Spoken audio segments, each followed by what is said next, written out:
Quero convidá-los a abrir a palavra de Deus na carta de Paulo aos Efésios, capítulo 6. E nós vamos ler o mesmo texto que nós lemos domingo passado, só que domingo passado nós fomos até o verso 13. Hoje nós iremos do verso 14 até o 20, pela graça de Deus. Mas como a passagem é um todo coerente, coeso, então é melhor que nós a tenhamos por completo diante de nós. Efésios 6, de 10 a 20, a armadura de Deus. Quanto ao mais, sede fortalecidos no Senhor e na força do seu poder, revesti-vos de toda a armadura de Deus para poderes ficar firmes contra as ciladas do diabo. Porque a nossa luta não é contra o sangue e a carne, sim contra os principados e potestades, contra os dominadores desse mundo tenebroso, contra as forças espirituais do mal nas regiões celestes.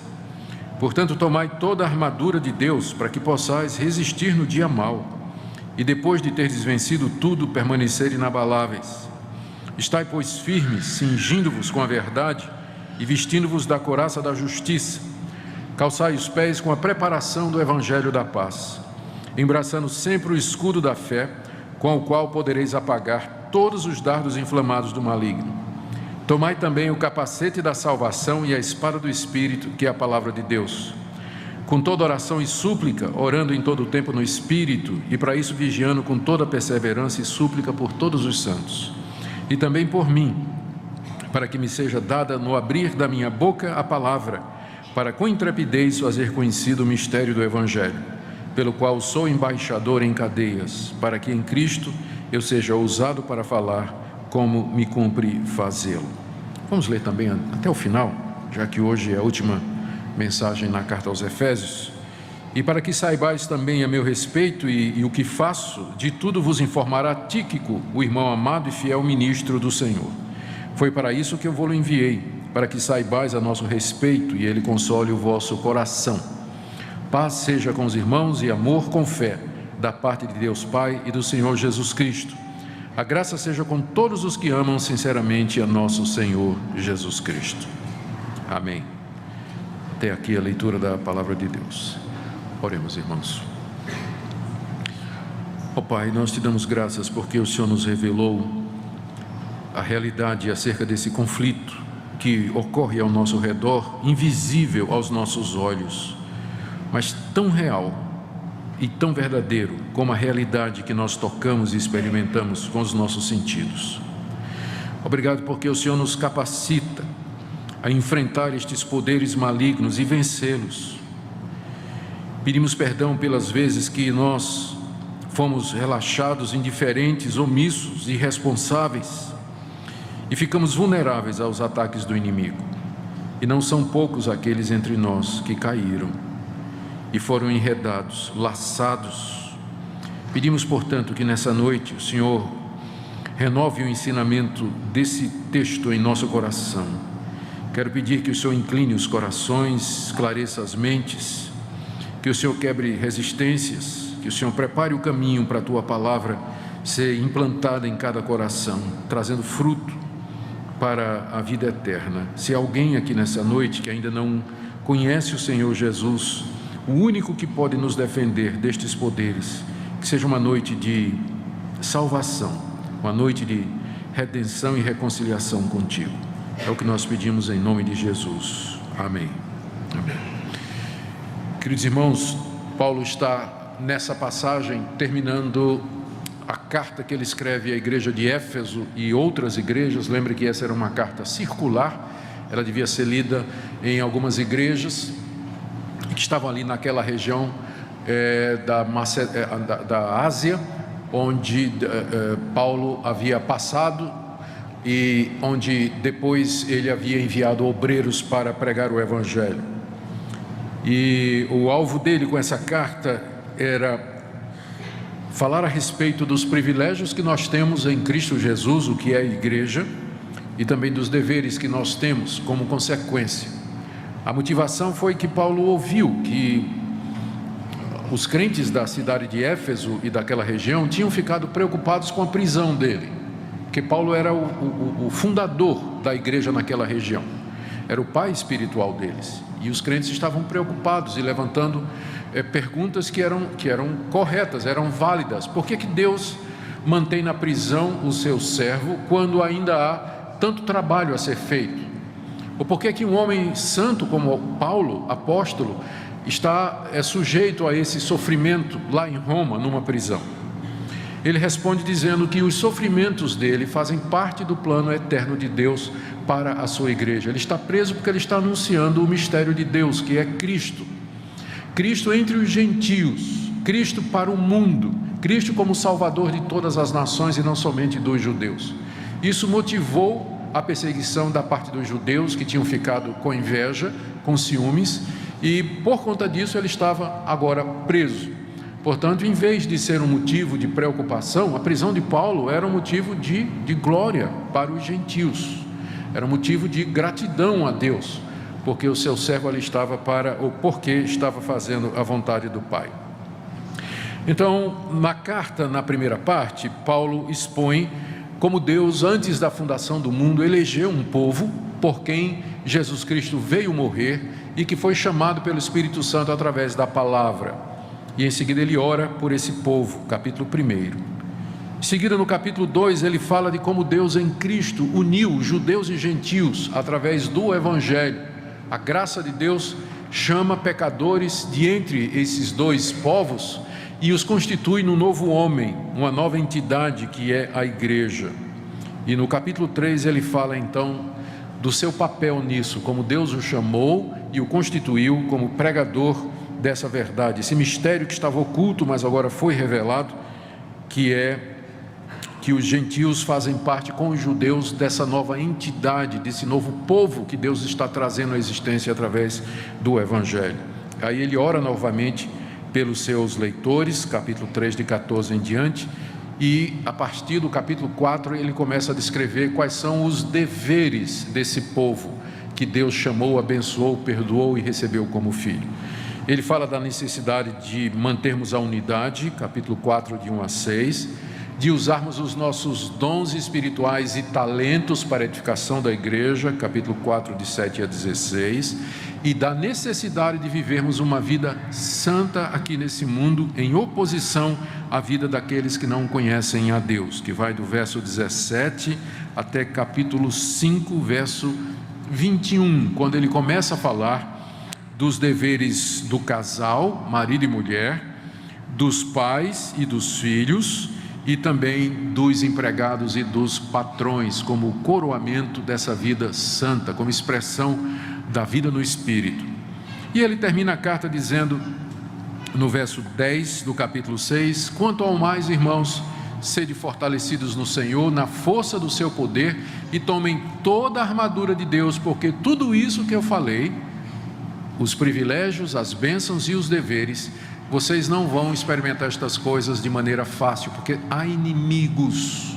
Vocês enfrentarão dificuldades no dia a dia para experimentar esta redenção, esta comunhão com Deus, esta alegria, esta unidade, exercer os dons espirituais, viver uma vida santa.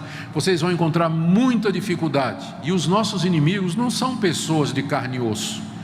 Embora quando Paulo escreveu estas coisas, ele estava preso em Roma, preso por instigação dos judeus, preso por determinação das autoridades romanas, aguardando o julgamento do imperador romano. Mas Paulo sabia que o verdadeiro inimigo dos cristãos e da igreja não eram pessoas como os romanos, o imperador e os soldados que o mantinham preso na sua casa, mas eram principados e potestades, poderes espirituais da maldade. Eram demônios sob a liderança de Satanás, o diabo, o adversário, o acusador, que se levantavam contra a igreja para impedir que aqui nesse mundo o plano de Deus se concretize. Paulo então, aqui do verso 10 até o verso 20, a parte final da carta aos Efésios, ele nos fala a respeito desse conflito de natureza espiritual. E ele nos diz que como um soldado se prepara para a batalha tomando a armadura, os cristãos também devem tomar a armadura que Deus provê para que possa enfrentar estes inimigos que são mais poderosos do que nós. Isso foi o que nós vimos no domingo passado.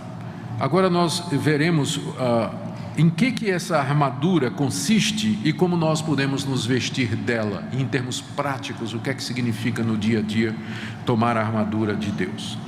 Vamos começar aqui mais uma vez vendo aquela ordem que está no verso 14, que Paulo repete 3 vezes na passagem, verso 11, verso 12, verso 13 e verso 14. Estai, pois, firmes. A ordem é: fiquem firmes, em pé, como um soldado que está montando guarda e em posição de defesa.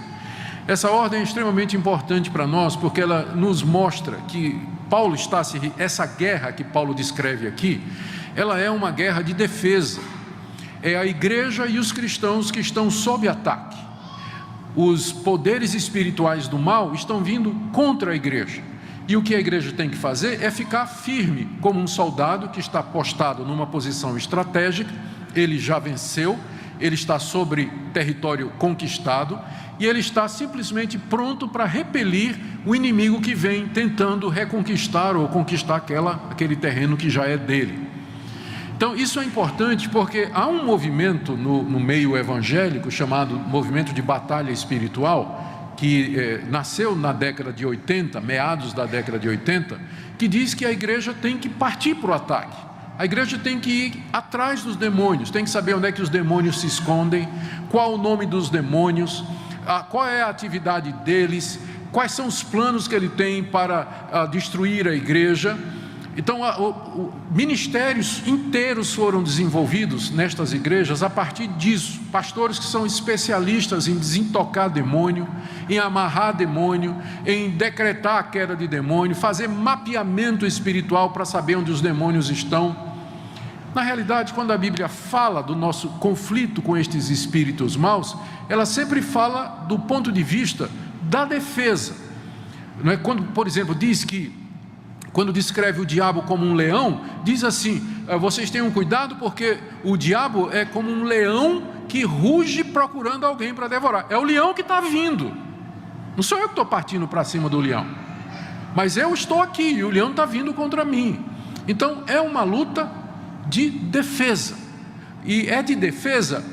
Você me pergunta, mas não há nada que a gente possa fazer para conquistar? A resposta é que já foi feito. Quem venceu Satanás definitivamente não foi você e não fui eu. Não fomos nós com as nossas orações, amarrações e decretações, não é? Não foi nada. Quem venceu o inimigo foi Cristo, na cruz do Calvário. Ele despojou os principados e potestades. Ele destruiu aquele que tem o poder da morte. Ele amarrou o homem valente. Já ouviu falar de amarrar o diabo, não é? O pessoal fala, né? Eu te amarro.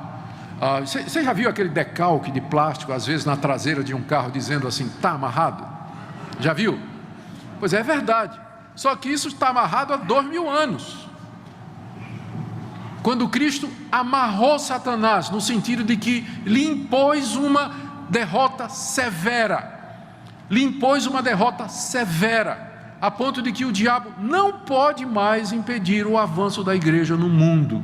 Não pode impedir que o evangelho seja pregado a todas as nações. O diabo não pode continuar a enganar as nações como ele fazia no período do Antigo Testamento.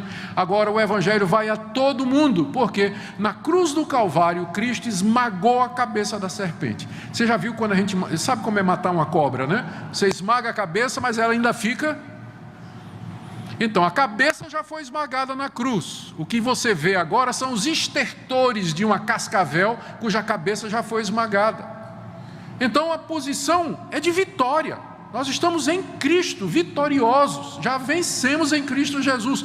O diabo é que está vindo tentar causar a maior destruição que ele pode. Por isso a ordem aqui é: fiquem firmes. Exatamente por isso, fiquem firmes, vocês já venceram, vocês estão em Cristo Jesus, o nosso capitão já venceu, agora vocês têm que ficar firmes, porque apesar de vencido, o diabo ainda é um inimigo poderoso. Há uma ilustração que é tirada da Segunda Guerra Mundial, entre dia D e o dia V.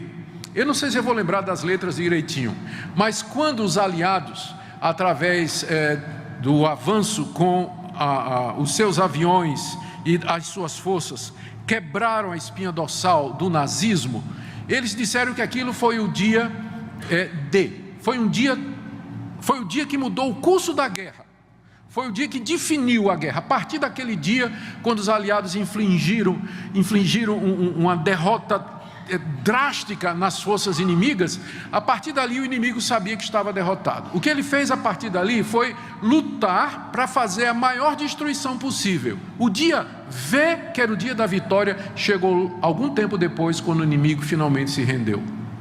Então nós estamos vivendo entre o dia D e o dia V. A vitória já foi ganha na cruz, o golpe fatal já foi dado na cabeça da serpente. E agora estamos esperando o dia da vinda do Senhor Jesus, o dia da vitória, quando então, definitivamente, de uma vez por todas, Satanás será lançado no lago de fogo e enxofre, e com ele todos aqueles que andam segundo as suas tentações e as suas propostas e as suas obras. Mas até aquele dia, nós temos que ficar firmes, como cristãos individuais, como igreja, nos defendendo desses ataques constantes que é feito pelo diabo e pelos seus anjos.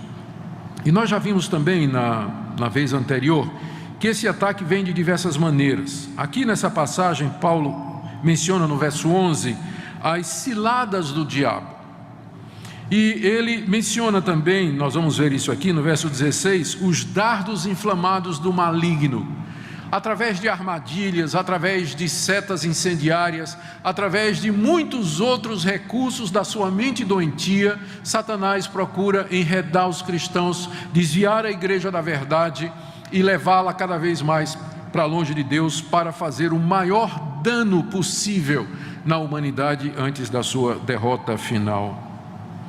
Também nós mencionamos que como essa verdade aqui, ela lança luz também sobre esse movimento tão forte nas igrejas evangélicas, que vê a batalha espiritual basicamente como sendo libertação das pessoas das doenças, aflições, enfermidades e calamidades que os demônios causam nelas. O foco é libertar a pessoa da doença, libertar a pessoa do desemprego, do desamor, do casamento que não funciona mais.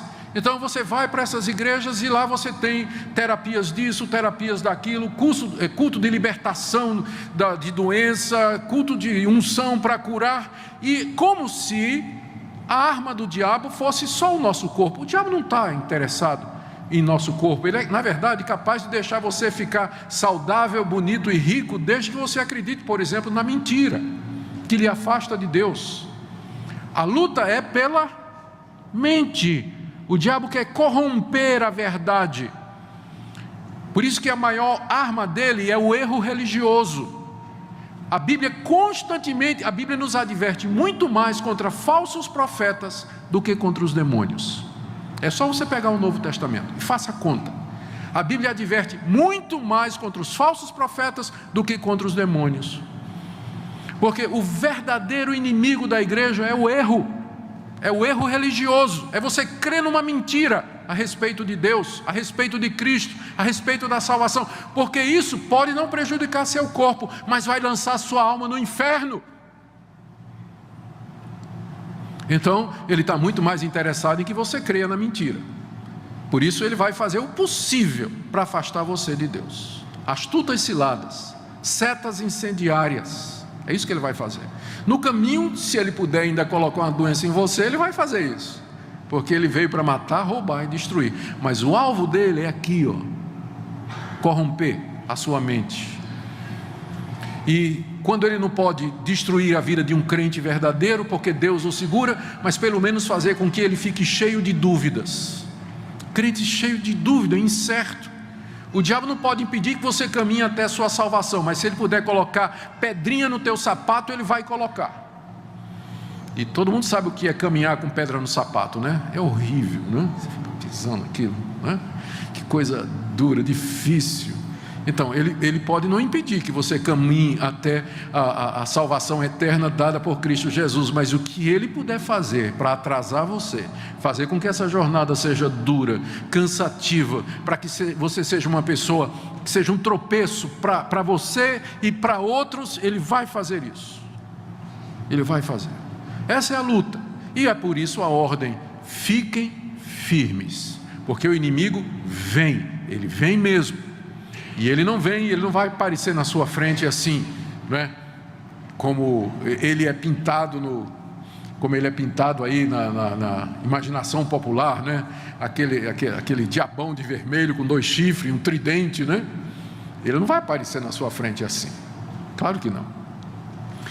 Ele vai, a Bíblia diz que ele se transfigura em anjo de luz. Se transfigura em anjo de luz. Então ele vem de uma forma que você menos imagina e contra a qual você está menos preparado. Daí você precisa ficar firme. Bom, é isso que essa ordem representa. Agora, para ficar firme, o verso 14, você tem que tomar a armadura de Deus. Há uma jogada aqui na língua grega que alguns comentaristas chamaram a minha atenção para isso, eu não tinha percebido. Mas do jeito que Paulo construiu a frase aqui, ele queria mais ou menos dizer o seguinte, no verso 14: fiquem firmes, depois de vocês terem vestido a verdade, vestido a couraça da justiça, calçar os pés. Ou seja, ele está explicando como é que a gente pode ficar firme. A gente fica firme tomando a armadura de Deus, não tem outra maneira. Você só pode ficar firme depois de você tomar a armadura de Deus. E aí vem então a nossa próxima pergunta: o que é que significa essa armadura então? E o que é que significa tomar essa armadura? Se você lê os comentaristas e lê as notas de rodapé da sua Bíblia, você vai perceber que tem duas interpretações aqui sobre a armadura de Deus. Algumas pessoas vão dizer que essa armadura são as qualidades éticas que você tem que abraçar e que impede que o diabo vença você. Por exemplo, no verso 14, Paulo diz: estai, pois, firmes, cingindo-vos com a verdade. Ou seja, se você sempre falar a verdade, o diabo não vai ter de que lhe acusar. O diabo não vai mexer com você, porque ele é o pai da mentira. Se você é uma pessoa que sempre diz a verdade, então você não vai dar brecha para o diabo. Ou então, como está no verso 14, vestindo-vos da couraça da justiça. A justiça aqui é tratar a todos com equidade, dar a cada um o que é direito, ser justo com as pessoas. Então, se você for uma pessoa justa, então você estará protegido contra Satanás.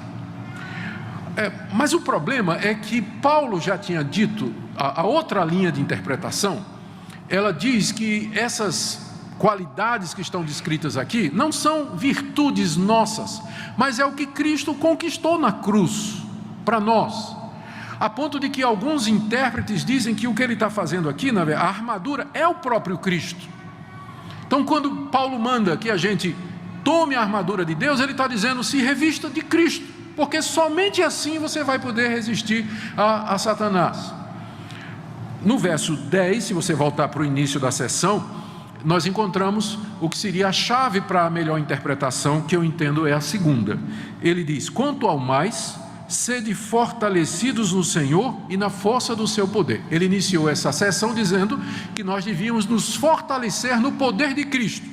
E aí no verso 11 ele diz: revesti-vos de toda a armadura de Deus. Ora, o que você tem aqui é um paralelo. Revestir-se de toda a armadura de Deus é você se fortalecer no Senhor e na força do seu poder. Logo, a armadura de Deus é Cristo e tudo aquilo que Ele conquistou para nós, o poder que vem dEle. Por isso, quando a gente disser aqui, você tem que se vestir da verdade, não pense na verdade em oposição à mentira, mas é a verdade que é Jesus, a verdade de Deus, a verdade maior de todas. Eu sou o caminho, a verdade e a vida. Só essa verdade é que vai poder lhe dar força para enfrentar Satanás. Então, nós vamos analisar as peças da armadura dessa perspectiva, de que a armadura é o próprio Senhor Jesus, e bênçãos e virtudes e graças que Ele conquistou na cruz para nós. É o próprio Evangelho, se você quiser, é uma outra definição. O que significa então tomar essa armadura? Aqui é muito importante. Veja como a importância disso. Se você achar que verdade, justiça, estas coisas que estão descritas aqui como peças da armadura, é alguma coisa, são qualidades éticas, então significa que você tem que desenvolvê-las todo dia. Mas se você pensar nelas como sendo o que Cristo já lhe deu na cruz do Calvário, então o que nós temos aqui diante de nós é o seguinte quadro: nós já temos essa armadura. Nós se é Cristo e o que Ele conquistou na cruz, isso aqui já é nosso, desde a conversão. O que você tem que fazer é tomar posse, é você se apropriar disso. Todo mundo sabe o que é tomar posse, né? Especialmente quem veio de algumas igrejas, ouve isso direto, né?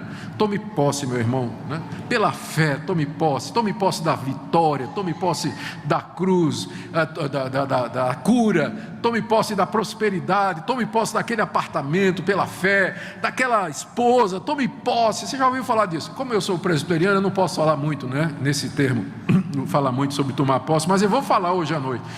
Você tem que tomar posse disso. Isso significa tomar a armadura de Deus. Quando ele diz, por exemplo, aqui, se cinjam com a verdade já foi dada. Se você é crente em Jesus Cristo, você é crente porque você creu na verdade. Só que você tem que se apoderar disso todo dia. Todo dia você tem que tomar posse disso em oração. Você vai ver que lá no fim, no verso 18, Paulo fecha a armadura dizendo que você toma essa armadura em oração. Em oração. É a maneira pela qual você veste essa armadura diariamente. Então é assim que ela nos vem. Ela já nos foi dada em Cristo Jesus, e diariamente você tem que se considerar, usando a linguagem paulina de Romanos 6, você tem que se considerar aquilo que Deus diz que você é em Cristo Jesus. Ou, querendo usar uma linguagem evangélica moderna, você se apossa pela fé daquilo que Deus já diz que é seu em Cristo Jesus. Então vamos ver as peças dessa armadura. Paulo aqui está seguindo Isaías 52, verso 7, onde o profeta Isaías diz: quão formosos são os pés daqueles que sobre os montes anunciam o Evangelho. É inspirado nisso que Paulo vai falar sobre as sandálias do Evangelho da Paz. Isaías 59, de 15 a 17, que diz que Deus tomou o capacete da salvação e a couraça da justiça e se vestiu de santidade, onde ele vai tirar a inspiração para o cinto, para a couraça e para o capacete. Ele só acrescenta escudo e espada, mas tudo mais está no Antigo Testamento, especialmente no livro do profeta Isaías, como eu já disse, 52 e 59. Vamos então ver cada uma dessas peças. A primeira que ele coloca aí, no verso 14, é a verdade. Nós temos que nos cingir, nos vestir da verdade, como ela se fosse um cinto. O cinto era a peça mais importante da armadura do soldado romano. Ele cobria toda essa parte do abdômen aqui, e era onde ele pendurava, ou era o suporte do restante da armadura. Era onde ele ia amarrar a couraça, era onde ele ia colocar a espada. Tudo era pendurado ou suportado pelo cinto. Então não é de estranhar que Paulo começa dizendo que a verdade é o cinto da armadura, ou seja, é daí que nós partimos, a verdade do Evangelho que Deus revelou. E de que maneira isso nos protege contra Satanás? É como eu disse, a arma maior do diabo é o erro religioso. Uma vez que você conhece a verdade, que você se apoderou da verdade do Evangelho em Cristo Jesus, então você está em condições de se defender das mentiras, das heresias, do erro religioso que é apresentado por Satanás de forma muito bonita, através de homens preparados para isso, porque você conhece a verdade. Ela é a porta de entrada. Conhecereis a verdade e a verdade vos libertará. Então a verdade é como cinto, é logo a primeira coisa. Como é que eu me aproprio da verdade então? Como é que eu obedeço essa ordem? Cingivos da verdade. Significa todo dia você encher a sua cabeça com essa verdade. Você meditar na verdade que é Cristo. Você meditar nas grandes promessas do Evangelho. Você crer nestas coisas, deleitar-se nas verdades espirituais. Você está se cingindo com a verdade. Ela se torna o cinto que protege o seu abdômen e de onde virão penduradas as outras coisas que se seguem. Segunda parte, ele fala aqui, é a couraça. Verso 14, vestindo-vos da couraça da justiça. A justiça aqui não é um atributo ético, mas é a justiça de Deus pela fé em Cristo Jesus. É a justiça com a qual Deus justifica pecadores como eu e como você. É a justificação. Ela funciona como uma couraça. A couraça cobria o peito do soldado, era firmada no cinto dele, no qual ele estava cingido, e era proteção para órgãos vitais. Era proteção geralmente de metal, era proteção para órgãos vitais de golpes que poderiam ser fatais. Paulo aqui compara a justiça de Deus em Cristo Jesus, ou a justificação, a uma couraça. E a figura, essa comparação é muito perfeita, porque uma vez que você já foi justificado em Cristo Jesus, diariamente você tem que se lembrar disso. Eu vou dar um exemplo do próprio Paulo. Talvez o melhor comentário disso aqui é Romanos capítulo 8. Você vê como isso funciona na prática. Romanos capítulo 8, a partir do verso 31. Paulo diz: que diremos à vista destas coisas? Se Deus é por nós, quem será contra nós? Aquele que não poupou seu próprio filho, antes por todos nós o entregou, porventura não nos dará graciosamente com ele todas as coisas? Agora veja o verso 33. Quem intentará acusação contra os eleitos de Deus? É Deus quem os justifica. É maravilhoso você lembrar disso naquele dia em que de repente um monte de acusação chega na sua cabeça. Você não presta, você fez de novo, né? Como é que não tem jeito? Você não presta para nada, você é um desastre, você é um crente vagabundo, né? Você fica fazendo esse tipo de coisa. Você acha que Deus vai aceitar você? Já passou por esses dias que sua cabeça, né, fica assim? Aí você fica, as trevas entram no seu coração, dúvida entra. Sabe qual a resposta para isso aqui? A doutrina da justificação pela fé. Você vai dizer: é verdade, eu não presto nada, eu não valho nada. Isso é verdade. Eu não valho a comida que eu como, nem o ar que eu respiro. Isso é verdade. Eu sou um pecador miserável e fracassado, um crente sem vergonha. Isso é verdade. Mas Deus me aceita não com base nos meus méritos, mas pela justiça de Cristo. Portanto, quem me condenará? Porque a minha justiça não é minha, mas é do Filho de Deus que na cruz do Calvário se entregou por mim, que cumpriu a lei de Deus de maneira perfeita, que ofereceu um sacrifício perfeito pelos meus pecados. É assim que você toma a justiça como uma couraça para se defender dos ataques do diabo, do acusador, da sua própria consciência. É você lembrar disso. Quanto a gente sofre com culpa. Eu não estou dizendo que é uma coisa ruim, mas eu estou falando da culpa ruim, da culpa errada. A culpa verdadeira é boa, porque ela vai levar você ao arrependimento. Se você pecou, é bom que você se sinta culpado. Espero que sim. Se você não se sentir culpado, alguma coisa está errada. Se você pecou, né? O ser crente é isso, é você não conseguir pecar sem sentir culpa. Faça esse teste. Se você consegue pecar e não tem culpa, provavelmente não é crente. Agora, se você não consegue desfrutar o fruto do seu pecado, porque sua consciência fica pesando, é um sinal de que você é crente, tá? Porque você está sentindo culpa. Mas acontece que há uma culpa que vai além do que é justo, que já vira acusação, e que não vem do Espírito Santo. O Espírito Santo nos convence do pecado, do juízo da justiça, sem dúvida. Mas Satanás, ele quer nos levar a sentir derrotados e destruídos e sem perdão, para nos desanimar. A resposta é você sempre lembrar que você é justificado com base nos méritos de Cristo. E isso funciona como uma couraça que lhe protege contra os ataques do diabo, se você lembra disso. E isso significa diariamente, em oração, você dar graças a Deus pela obra redentora de Cristo Jesus. Diariamente você lembrar disso.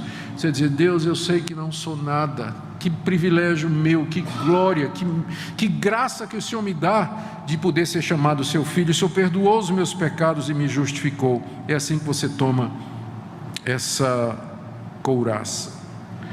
Terceira parte da armadura que Paulo menciona é a paz do Evangelho, como um sapato, verso 15. Calçai os pés com a preparação do Evangelho da paz. O calçado do soldado romano era uma semibota entrelaçada com o solado de couro duro, que tinha como objetivo evitar os objetos pontiagudos que os inimigos jogavam no campo de batalha. Às vezes o soldado corria descalço, e aí os inimigos jogavam objetos pontiagudos, paus no campo, não é? E aquilo feria o soldado e ele não podia continuar. Para que ele pudesse correr no campo de batalha com segurança e com firmeza, ele precisava ter os pés calçados e protegidos, para que ele pudesse então correr no campo de batalha ao encontro do inimigo ou se defender. E o que é que significa isso? A paz, isso pode ser traduzido da seguinte maneira: a paz que o Evangelho produz, ela funciona como uma preparação para o combate, como os sapatos que um soldado coloca antes de entrar no campo de batalha. Então essa paz que o Evangelho traz é comparada a esse sapato que o soldado coloca no início do conflito. E essa paz aqui é a paz do Evangelho, o Evangelho da paz, ou a paz que é produzida pelo Evangelho.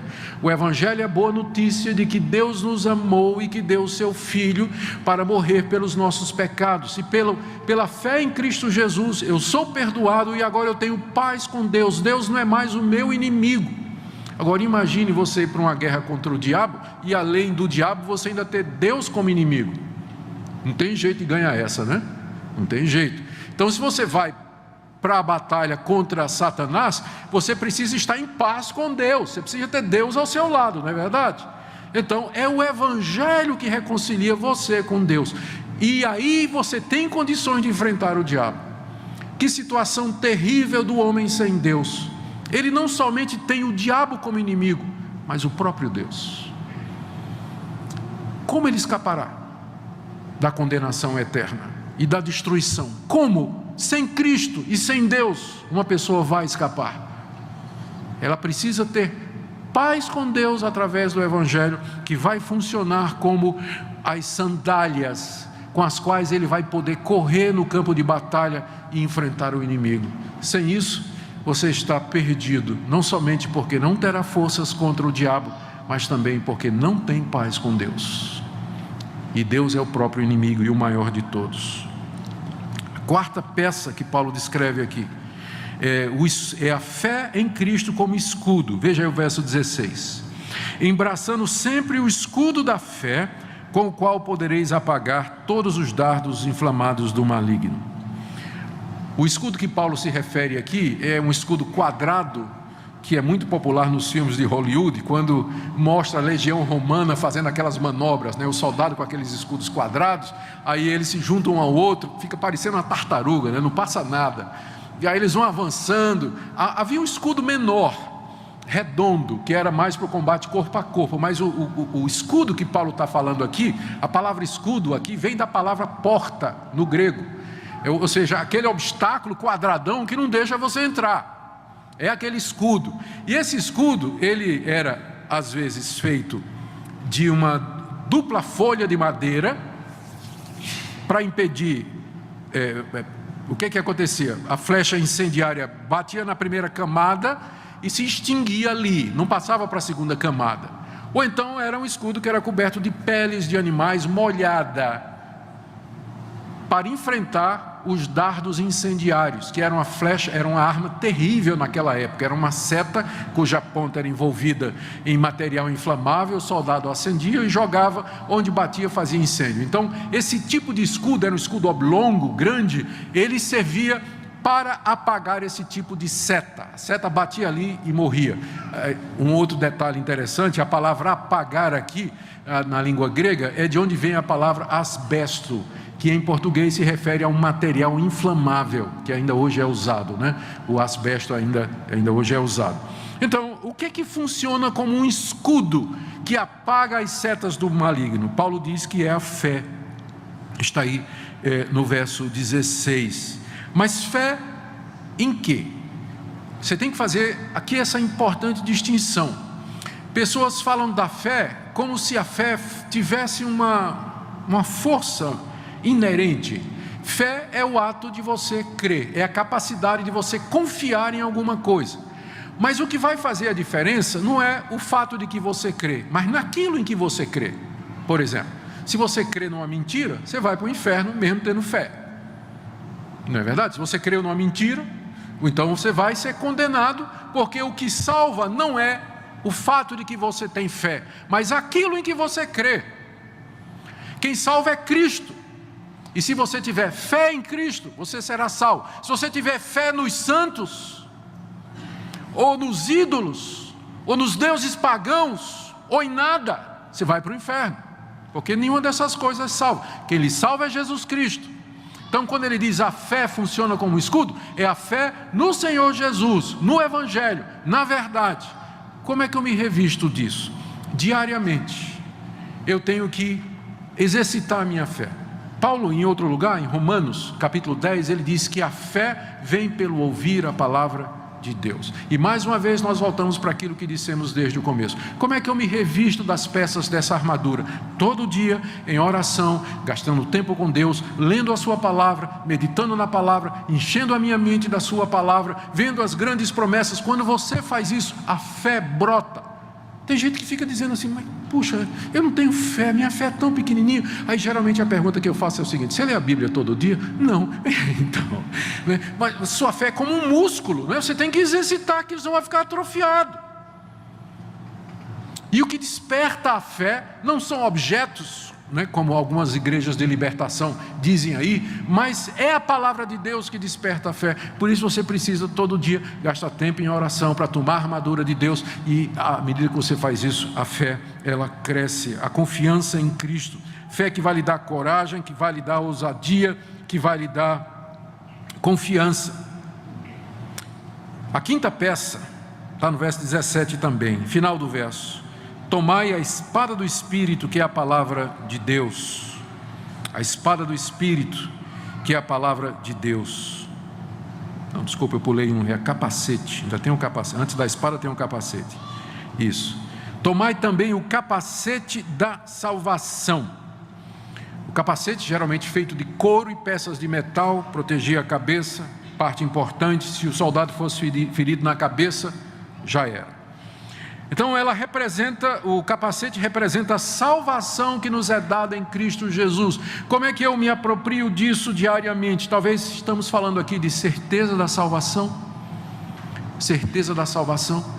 Todo dia, certeza da salvação. A salvação já me foi dada em Cristo Jesus, mas você tem certeza dela? Porque crentes incertos e inseguros, eles são como soldados vacilantes, eles não sabem o que é que vão fazer. Eles não têm coragem para prosseguir. Mas um crente que está seguro da sua salvação, ele é um soldado que está pronto para a batalha, ele é ousado, ele não teme nada, porque ele tem certeza. Falta certeza em muita gente. É possível uma pessoa ser crente de verdade e não ter certeza. Quais são as razões pelas quais um crente perde a certeza?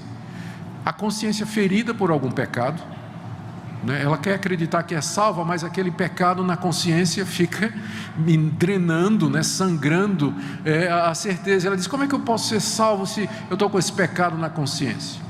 Né?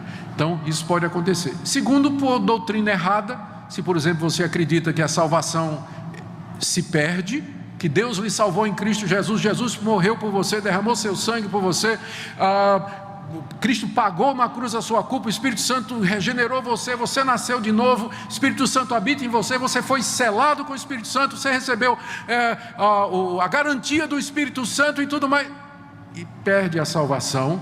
Então você não pode ter certeza, né? Você está salvo hoje e não está salvo amanhã. Então você nunca pode ter certeza da salvação se você acha que a salvação é uma coisa que se perde. A única base para você ter certeza da salvação é que Deus é imutável e o propósito dele haverá de se cumprir, e que se ele lhe disse, e se ele lhe deu salvação em Cristo Jesus, ele não vai voltar atrás, ele vai lhe levantar, vai lhe trazer o arrependimento, você vai mudar de vida e você vai prosseguir até o fim, até o dia V, quando o Senhor Jesus voltar. Mas um crente que está seguro, outra coisa que o crente pode abalar na salvação é exatamente Satanás. Satanás ataca o crente nisso. E às vezes vem a opressão, vem trevas, vem confusão na cabeça, a incredulidade cresce no coração do crente, e ele fica sem saber direito, né?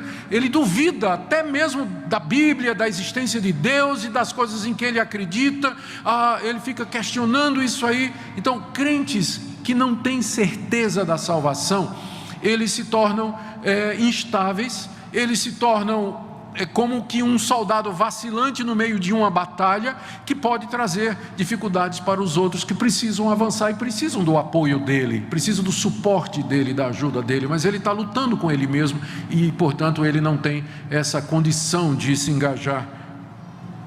Mas aqui, então, a certeza da salvação, ela funciona como um capacete que protege a nossa cabeça. Não é interessante, não é? A cabeça, a mente, é ali que a batalha é travada, e é ali que o diabo vai atacar, exatamente para tirar você da sua posição de segurança e tranquilidade. E mais uma vez, como é que eu tenho essa certeza de salvação?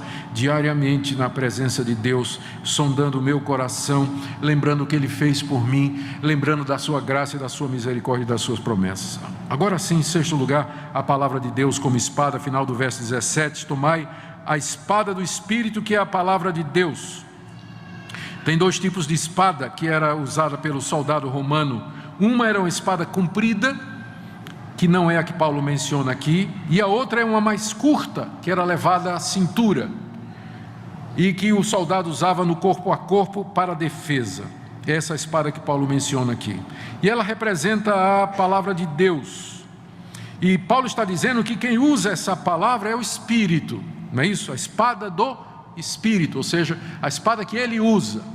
Talvez a melhor ilustração para isso que Paulo está dizendo aqui é a tentação de Jesus no deserto. Jesus foi levado ao deserto para ser tentado. Primeira tentação: você é o Filho de Deus, dize que estas pedras se transformem em pães. Qual foi a resposta de Jesus? Está escrito, nem só de pão viverá o homem. E assim foi com a segunda, e assim foi com a terceira tentação. Todas elas Jesus respondeu dizendo: está escrito. Isso significa a espada do Espírito, que é a palavra de Deus na guerra espiritual. Você responder às dúvidas, questionamentos, a mentira, as acusações e a culpa com está escrito. Agora, como é que você vai responder isso se você não conhece a Bíblia? Jesus, quando isso aconteceu com ele, tinha 30 anos de idade. O menino judeu começava a memorizar a Bíblia antes dos 12 anos. 12 anos tinha aquele momento de iniciação em que ele já deveria saber decorada boa parte da Torá. Então Jesus conhecia, todas as citações são do livro de Deuteronômio. Então Jesus, alguns dizem que ele passou 40 dias no deserto meditando na palavra de Deus. Quando Satanás veio, ele estava pronto para responder. Então, está você no seu carro, o goiano fecha você. Aí vem a acusação, pode ser um paraibano também. Aí vem a vontade, xinga ele, é justo. Aí você vai dizer: não, porque está escrito. O quê? O que é que está escrito que você poderia dizer agora? Você está no trabalho, é assediado por uma mulher, uma funcionária, alguém que lhe assedia. Tentação: teu casamento não vai bem, tua mulher não gosta de ti, vocês já não falam há já não tem relações há não sei quanto tempo. Deus compreende a sua necessidade. Você responde: está escrito. O quê? O que é que você vai responder? Se o chefe chega no trabalho e diz: olha, passa essa nota aí, ou faz essa assinatura aí nesse contrato. Não é bem isso que aconteceu, mas não compramos por tanto, mas vamos dizer que foi por tanto aí. Não faz mal, né? Aí vem: é isso mesmo, senão você vai perder seu emprego, né? Você tem que fazer isso que o chefe está mandando. Você responde dizendo: está escrito. Não farei, porque está escrito. O quê? Entende o que eu estou dizendo? Sabe por que muito crente cai? Porque ele não sabe onde está escrito, e ele não sabe o que está escrito, e na hora da necessidade ele não tem em que se agarrar, ele não tem argumento no seu coração, ele não tem argumento com que responder dia a dia nas questões práticas, lembrar a palavra de Deus. A gente não diz que a Bíblia é como lâmpada para os nossos pés, luz para o nosso caminho. A gente não diz que ela é a espada do Espírito, é o martelo que despedaça a rocha, que é a única regra de fé e prática. Mas como é que isso funciona no dia a dia, na prática? Exatamente isso. Você tem que tomar a espada do Espírito, que é a palavra de Deus, para você poder rebater as acusações, as mentiras, as tentações que vêm todo dia na sua cabeça. Então é isso que significa, tomando a palavra de Deus como espada. Agora, fechando aqui, verso 18, Paulo diz: com toda oração e súplica, orando em todo o tempo no Espírito, para isso vigiando com toda perseverança e súplica por todos os santos. Eu queria sugerir que o verso 18 está ligado ao verso 13. A ligação seria mais ou menos assim: portanto, tomai toda a armadura de Deus, verso 18, com toda oração e súplica. Em outras palavras, o que Paulo está dizendo é de que maneira nós vamos tomar toda a armadura de Deus. Como é que nós tomamos a verdade como cinto, a couraça, a justiça como couraça, a paz do Evangelho como sandália, a fé como escudo, a salvação como capacete e a palavra de Deus como espada. Como é que eu tomo isso diariamente? Resposta: com toda oração. Está aí, ó, o que ele diz no verso 18: com toda oração e súplica, orando em todo o tempo. Veja o que ele diz: toda oração e súplica quer dizer todo tipo de oração e súplica, porque aí isso envolve louvor, adoração, ação de graças, confissão, intercessão. Há vários tipos, muitos tipos de oração na Bíblia, com toda oração e súplica. É assim que eu visto a armadura de Deus. Veja mais, ele diz ainda: em todo tempo, no Espírito, é orar sem cessar. Irmãos, é importante que nós tenhamos momentos de oração, horários de oração. É bom, você devia, quando puder, participar dessas reuniões de oração que estão disponíveis na nossa igreja, em outros lugares também. Mas estas reuniões de oração, elas não substituem o dever que o crente tem de orar sempre, orando em todo o tempo. É orando no trânsito, é orando no trabalho, orando em casa, é orando na escola, orando na igreja. Em todo o tempo, uma vida constante de comunhão com Deus. Existe uma diferença que não é muito grande, é sutil, entre a oração e o espírito de oração. Um crente que tem espírito, ele vive numa atitude de oração o tempo todo. O coração dele está unido a Deus, no espírito de oração. Então qualquer coisa que acontece, na hora, ele tem uma palavra com Deus. Senhor, você ouviu isso? Senhor, eu não estou me sentindo bem aqui, o que é que eu respondo a isso aqui? Entende? Ele está em comunhão com Deus, está no WhatsApp lá, ele e Deus, sim, falando, está ligado, um com o outro, em espírito de oração. Ele passa o dia todo falando com Deus. Ele não tirou 15 minutos, meia hora, 1 hora, para ler a Bíblia e orar, e fazer, e daí esquece de Deus o resto do dia, mas ele passa o dia todo, orando em todo o tempo, no Espírito. Pelo Espírito de Deus ele está em comunhão com Deus. Isso é uma atitude que você, é claro, estou dizendo, isso não impede, ao contrário, isso até estimula, você vai sentir vontade de querer participar de reunião de oração, ir para reunião de oração, gastar tempo com Deus, com os irmãos, isso aí é essencial também, mas a base de tudo isso é você estar numa atitude de oração o tempo todo, É interessante que a Bíblia não diz qual é o melhor horário de orar. Tem gente que acha que é de noite. Também a Bíblia não diz qual é o melhor lugar de orar. Tem gente que acha que é no alto do monte, né?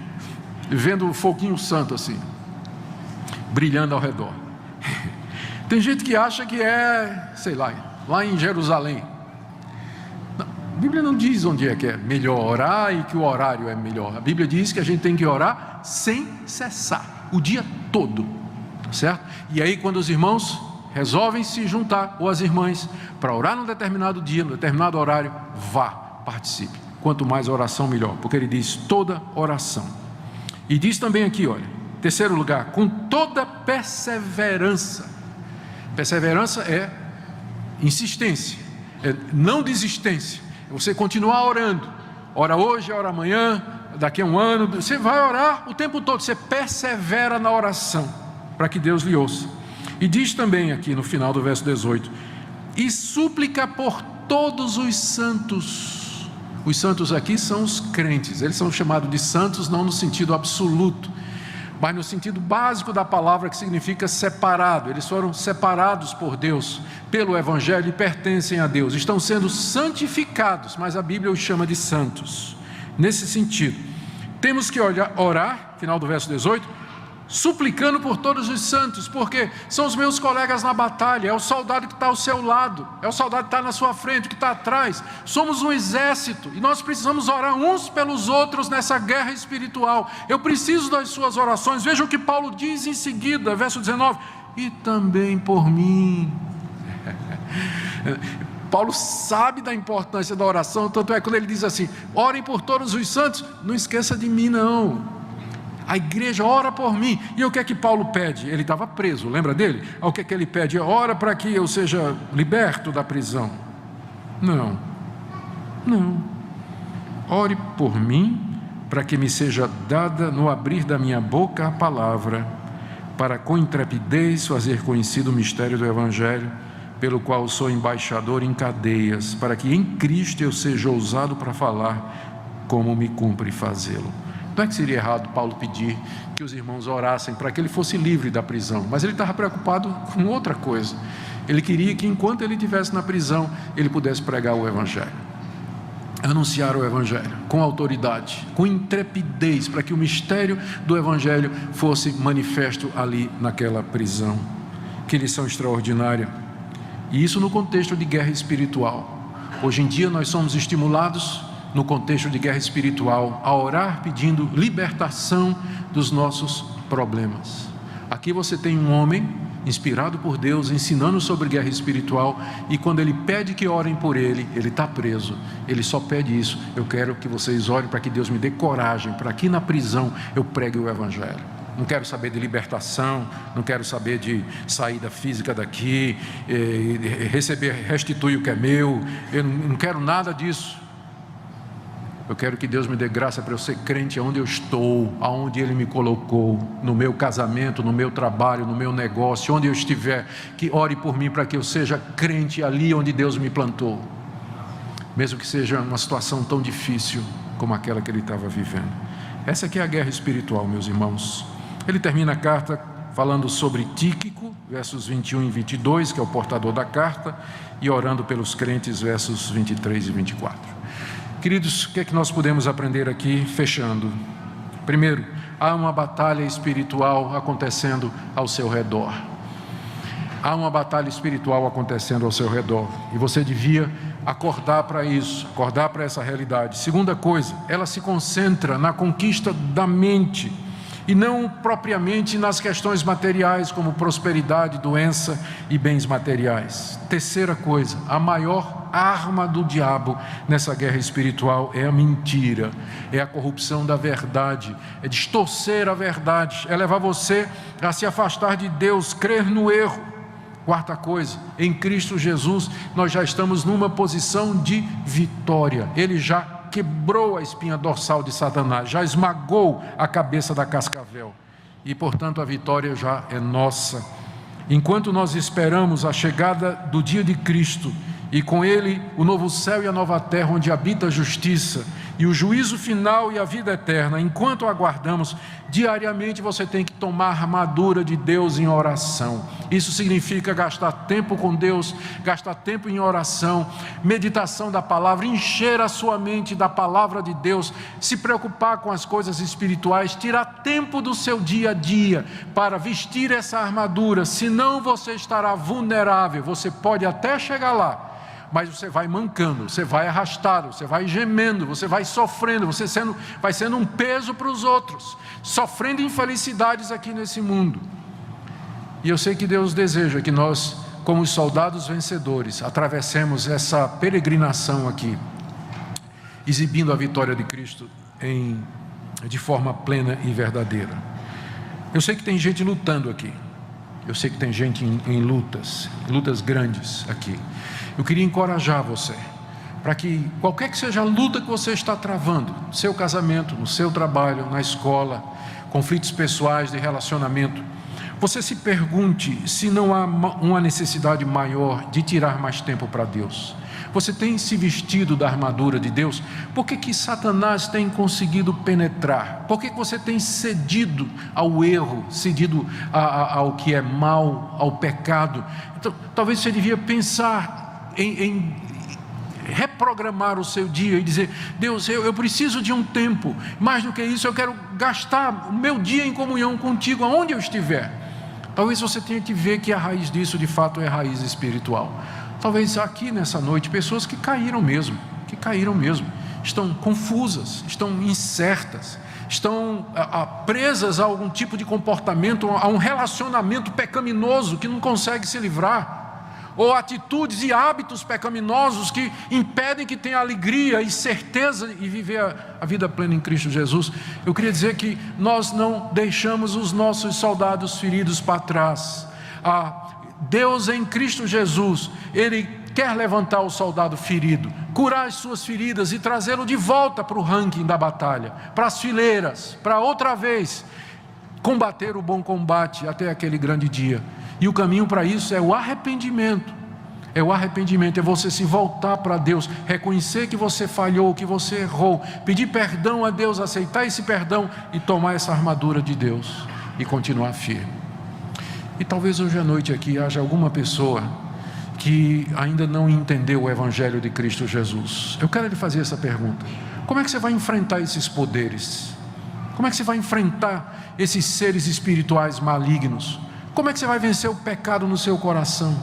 Como é que você vai vencer estas coisas que lhe escravizam e que tornam você, às vezes, que faz você sentir, eu sei que você se sente culpado, se sentir mal e você não sabe direito para onde ir. Como é que você vai vencer isso? E pior, hoje à noite você está ouvindo também que você está no estado de inimizade contra Deus. Deus não é seu amigo não, nesse sentido de que está tudo bem entre você e Deus. Não, só tem uma forma de você ficar em paz com Deus: é pelo arrependimento dos seus pecados e crer em Jesus. Senão não é só o diabo que você vai ter que enfrentar não, mas o Todo-Poderoso, Criador dos céus e da terra.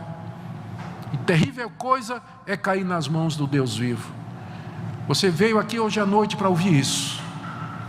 Eu quero que você abra seu coração e que você medite nisso. Se Deus é por nós, quem será contra nós? Mas e se Deus for contra nós?